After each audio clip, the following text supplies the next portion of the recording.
পর্যাপ্ত টাকা জমিয়েও নিজের জীবনকে সম্পূর্ণ উপভোগ করার সেরা 7টি উপায়।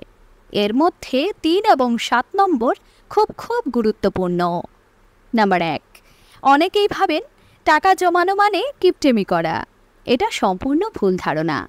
কিপটেমি করা আর অপরিণামদর্শী হওয়া এই দুটোর মধ্যে কিন্তু অনেক অনেক ফারাক, তাই কখনো অপরিণামদর্শী হবেন না। নাম্বার 2, জীবন তো দুদিনের, যাবার সময় টাকা হাতে নিয়ে যাব নাকি, এই চিন্তাধারা বাদ দিন। মনে রাখবেন, আপনার এই দুদিনের জীবনে যখন কোনো ঝড় আসবে তখন আপনি নিজেকে এবং আপনার জমানো টাকা ছাড়া আর কাউকে পাশে পাবেন না। তাই উপভোগ করবেন ঠিকই, কিন্তু উপভোগের নামে উন্মত্ত হয়ে যাবেন না। নাম্বার 3, যে কোনো জিনিসকে তার দামের ভিত্তিতে যাচাই করবেন না।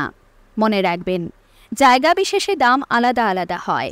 যেমন যে জামাটি আপনি এমনি দোকানে যে দামে পাবেন, সেই একই জামা যখন কোনো বড় শপিং মলে চলে যায় তখন তার দাম বেড়ে যায়। তাই যে বুদ্ধিমান হয় সে কখনো শপিং মল থেকে সেই জামাটা কিনবে না, সে নর্মাল দোকান থেকেই কিনবে। এতে তার খরচাটাও বেঁচে গেল আর স্টাইলটাও বজায় থাকলো। নাম্বার 4, ধরুন আপনি কোনো অনুষ্ঠান করতে চাইছেন। সেই অনুষ্ঠানে আপনি আপনার মোট অর্থের পরিমাণের সর্বাধিক 30% খরচা করার চেষ্টা করুন।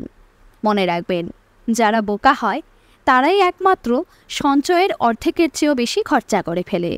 নাম্বার 5, আয় বুঝে ব্যয় করার চেষ্টা করুন। যেমন আপনার বাজেট যদি অ্যান্ড্রয়েড কেনার থাকে কিন্তু আপনি হাত বাড়ালেন আইফোনের দিকে, তাহলে আপনাকে অবশ্যই লসের সম্মুখীন হতে হবে। সুতরাং বামুন হয়ে চাঁদে হাত দিতে গেলে হাত ঝলসাবে। নাম্বার 6, আপনি যদি বেতনভোগী হয়ে থাকেন তাহলে প্রতি মাসে বেতন ঢোকার পরই একটা অ্যামাউন্ট সেভিংসে রাখুন।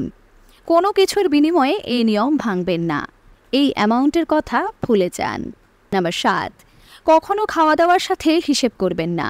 ভালো খাওয়া দাওয়া, বিশেষত ভালো গুণমান সমৃদ্ধ খাওয়া দাওয়া করা খুবই দরকার।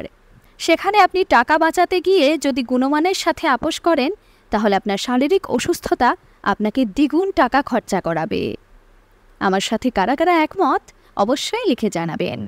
ধন্যবাদ।